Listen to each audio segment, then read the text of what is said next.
Bonjour à tous et bienvenue dans Virage Digital. Je vous rappelle comme d'habitude que cette émission est en direct. N'hésitez donc pas à poser toutes vos questions à nos invités durant la demi-heure d'émission qui va suivre. Et dans quelques instants, nous parlerons du rôle du Chief Digital Officer. Quel est son rôle et quelles sont ses missions au sein de l'entreprise? Quelle est la réaction des collaborateurs face au changement digital dans l'entreprise? Nous en parlerons avec Marie Laloy, directrice du digital chez Citroën. Bonjour Marie. Bonjour. Nous en parlerons également avec Mathieu Tanguy, directeur digital chez Direct Energy. Bonjour Mathieu. Et enfin, Antoine Denoy, directeur digital multi-accès et CRM chez AXA France. Bonjour Antoine. Bonjour. Alexandre Damour nous rejoindra ensuite un petit peu plus tard pour nous présenter QuantCube Technologies dans le pitch de la semaine. Mais tout de suite, place et retour sur l'info numérique de la semaine dernière avec la revue de presse.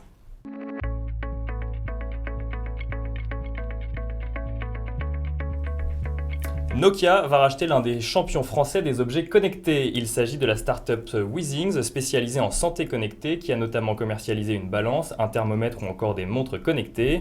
Une alliance qui devrait faire bénéficier à Weezings du rayonnement et des moyens de Nokia, tandis que Nokia met ainsi la main sur un portefeuille de brevets sur la créativité de la start-up française, mais qui en profite également pour se doter d'une division entière dédiée à la santé connectée. Un rachat qui se chiffre aujourd'hui à 170 millions d'euros.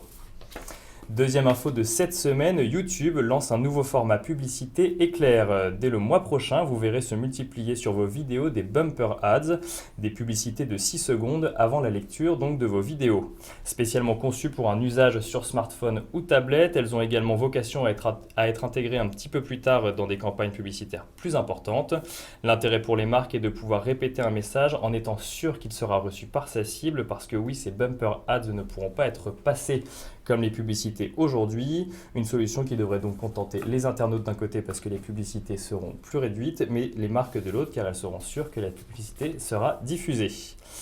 Troisième info de la semaine, les robots serpents partent à la découverte des fonds marins. Et vous allez pouvoir le voir sur la vidéo, la société norvégienne Kongsberg, associée aux chercheurs de l'université norvégienne de sciences et technologies et associée également à la plus grande compagnie pétrolière du pays, Statoil, a en effet mis au point des robots qui imitent le comportement des serpents.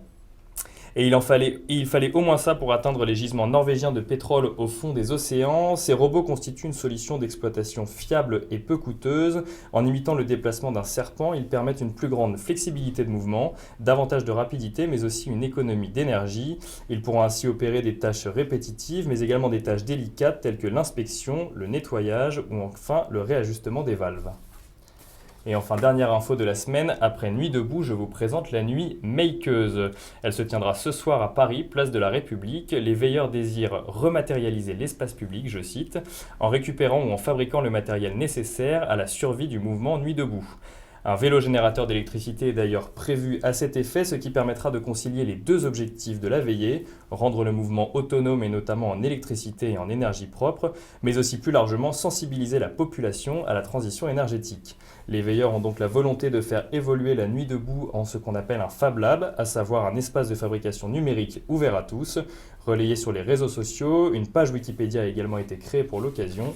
Ne reste plus à voir si les nombreuses idées vont se concrétiser. Rendez-vous donc ce soir, place de la République. Voilà pour la revue de presse et l'on passe maintenant au débat.